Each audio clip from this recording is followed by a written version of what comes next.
All right, guys. Well, welcome to the first edition of 2026 Shasta Summit. I just want to say thanks to everyone that's been putting up for us, listening to Ron and Ted and Chris yap for the last year. So thanks for last year and the last few years, and can't wait for this year to start. 2026 is going to be a really incredible year.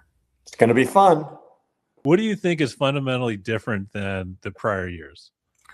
This was the year. 2025 was the year, at least in my opinion. There's a whole bunch of sort of points that you can mark in time, but I think for us, everything came together. It was the year that all the ingredients, and I'll talk to what those big ingredients are, but all came together to create, kind of where we are now, that aha moment, if you will.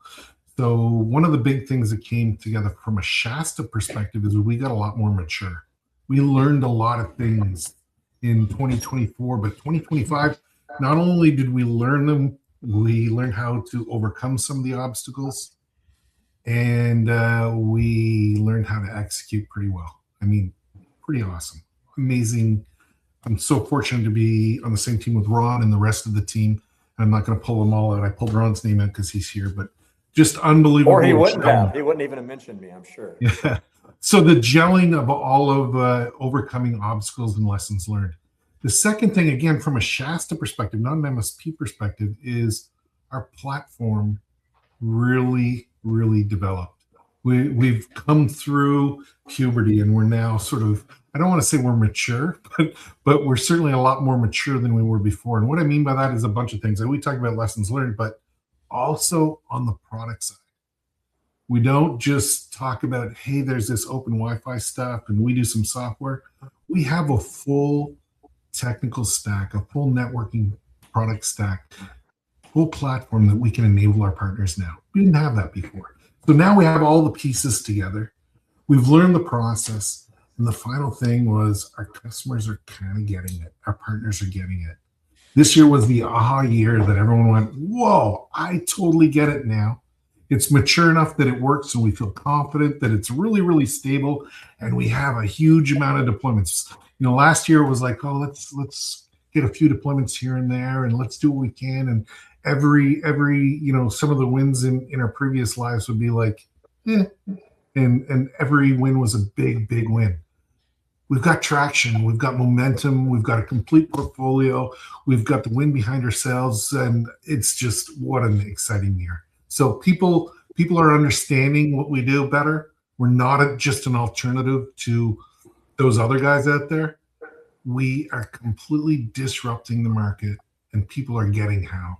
They're understanding how they can save money when they buy products. They're understanding how they can save money and ease deployments when they go through that delivery process, the ordering process, and the integration into their systems. We're showing people how, instead of reselling somebody else's product, they can offer their own solution. And wow, people are digging all the benefits of it. And their customers' guest satisfaction is going through the roof.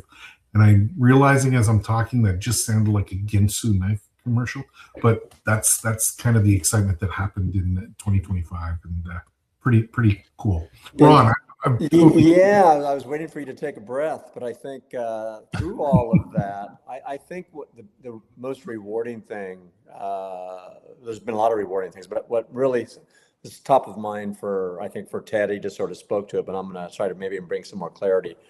There have been MSPs that Ted has been speaking to for 3+ years, that I was speaking to for 2+ years as on this journey. And not only did they finally have an aha moment, okay, but they're coming on board, okay? Whether they came on board during Q4 or whether they're doing that integration work with their platform as we kick off 2026, they're on board with us, okay? They're looking at new opportunities where, they're building out their brand and utilizing us in support of that. And certainly that's also helped us in some of the additional tools that we need. I mean, you hear, last year as we've done these, we keep talking about, your brand, your way, how we enable partners to create their own brand. And, and Ted and I speak to this every day, but yet we don't necessarily, we just think we've been thinking that everybody's just going to play along with that. And they're they can just, once they say yes, they can do all this work. Well, we're actually building out a guide to assist them in building out their brand to make sure we've hit all those salient points as they launch this solution under their name, that that they're ready to go. Okay. So those are, I mean, not only did we learn a lot on the technology side, and certainly our solution has matured over the last year, but even on the go-to-market side, we're getting better too in terms of the tools that we need to add to our overall solution as these MSPs bring us on board. So I'm going to hone in on something because I think in 2025 this was a problem in the market, and also I think it turned into a huge advantage for you in the market, and that's just around the supply chain, right? With the tariffs and everything. So let's talk a little bit about that. I think that the how all of that came together and just how you guys were just naturally positioned for that created a lot of opportunity to win some business that might have taken a little bit longer to. I mean, I think out of necessity, some MSPs came over because of how you designed your supply chain. Yeah, certainly. Being multi hardware vendor. Okay, we support multiple hardware lines. That is certainly very helpful because there have been challenges not only for the OEMs but across the board based on components availability. Okay, and the beauty about what we do at Shasta Cloud is that if one of our hardware vendors, if for some reason they're out of stock on a particular item, we have two other versions of it that are pretty much the exact same under a different brand. So we're able to ensure that our partners can take care of their customers. That's been critical. And we've seen, and again, we've benefited from some of the challenges that OEMs have had with supply chain. Okay, with price increases, etc. For the most part, our prices remain steady throughout 2025, and that hasn't been the case for the the overall network space. Also unique, even at our size today, is that the inquiries are coming in. Okay, just in the last week, I had a call last week with an opportunity in Southern Europe. Tomorrow morning, I have a call in the Middle East. That they're reaching out to us, looking for alternatives to the traditional vendors that, in both instances, they worked with, and they're frustrated. Yeah. So let's dive into that a little bit because I want to connect some dots here. Because what we're seeing is a lot more unsolicited stuff come in through some of your website activity, and let's be honest, the website hasn't been around that long. Right. So you're getting some unsolicited inquiries coming in. You're talking about Wi-Fi and how I think we did a newsletter on this, or we probably did a LinkedIn Live on this, of how it's the technology is very commoditized now, and the differentiators amongst the different manufacturers and stuff is pretty much non-existent. And so when someone says, "Isn't this just another Wi-Fi product?" Right? How do we look back at that? Because that has definitely changed, or at least from our end, what we're seeing on our end, helping you on the marketing side, we're seeing that change happen where people are saying, "Yeah, I need a good Wi-Fi product." And the differentiator between you and the other company, from a feature standpoint, is very little at this point, right? So let's talk a little bit about just, I guess, answering that question of, I think, let's talk about 2024. Isn't it just another Wi-Fi product versus isn't this just another Wi-Fi product in 2025? Those are two different conversations, I think.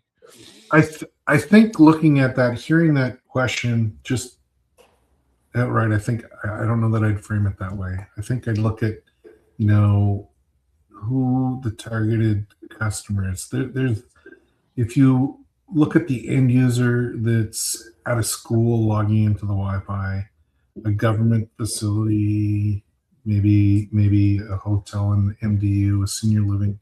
From a user perspective, Wi-Fi, I think, should be this pretty good experience with the major brands and ourselves. I mean, I'm not talking the consumer stuff, but I'm talking if you have an enterprise solution, the end user's experience, that's a commodity. Everybody expects a great experience, and everybody is accustomed and used to it. Now, if I look back to getting there, what are all the pieces involved? And that's where the real differentiators really happen. So we have a lot of tech to do behind, and we don't talk about AI much because everybody does, and if everybody does AI, then nobody does it. It's that thing. But if you look at all the things that lead up to that, that's where we focus a lot of our time. So if we contrast ourselves with the other ODMs, they focus and are now making the experience for the MSP, the one interfacing with that end user, making it a tougher experience. We talked about high level just a minute ago, costs, prices of products. We didn't talk, and we talked about, tariffs and all that fun stuff, but what we didn't talk about is, hey, we have those ODMs going around the MSPs now. We're defining margin profiles. We're mandating business practices and telling the MSPs, hey, our product is what's being sold here, and you guys are just going to install it how we tell you to, and how often and where we tell you to. And we're going to even tell you, what products to sell and what margin you're going to get. And it's turned the MSPs themselves into commodities and not leveraging the full value and the power that the MSPs have. They're the experts in the industry. They know how to deploy networks. They know how to install networks. They know how to configure networks. Our job is to help them on the technology side. How does this fit into their business better? On the deployment side, how does it make it easier for people to do it? We don't need PhDs installing APs. We just don't anymore. We used to. We don't need all this tech to do site surveys that bring out red and green maps that everybody has. These guys are experts. They know how to do it. They'll leverage the tools, but not everybody needs those tools. The MSPs are the smart guys. So we've been focusing on all of the things that enable the MSP to be successful, including selling their service. So we put the MSP first. The MSP is the one that takes a phone call from the end user. And we want to do everything possible to make sure, first of all, there are no phone calls because everything is awesome. Secondly, if the phone does ring, it's really simple and easy to fix. Third, the product getting there happen quickly, easily, and without an issue. And fourth, I don't want to have to call somebody else, another manufacturer. And I'm not going to name names, but that's somebody else's problem. So our job is, how do we empower from a business, from a process, from a pricing and costing mechanism? How do we empower those MSPs to really be who they are and enable them to build their business and do what they do?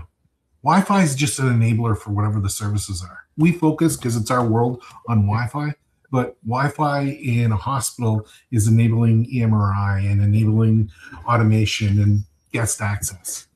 In a hotel, it might be for internet guest access, but it's also for point of sale systems and TV systems. It's the services. So our job, we recognize that Wi-Fi, although it's really critical and it's infrastructural and foundational to that service, we realize that the services are those other things, and we want to enable the MSP to just be a gimme, leverage their services and their solutions and empower them to do that. That was a long-winded answer. Is Wi-Fi is commodity. It should be from an end user perspective, but getting to that end user, that's the difference. And that's where we're focused. We're not trying to go around the MSPs. We're not trying to define their margins, their costs, and their profiles and their processes. We're trying to do everything we can to make them as efficient and powerful and look great as possible and create that customer experience like no other. All right. Well, with that, I've got a bit of coffee in me here, guys. Wow, I guess so. Here we go. All right. Well, with that, we will wrap up this week's Shasta Summit and look forward to talking next week.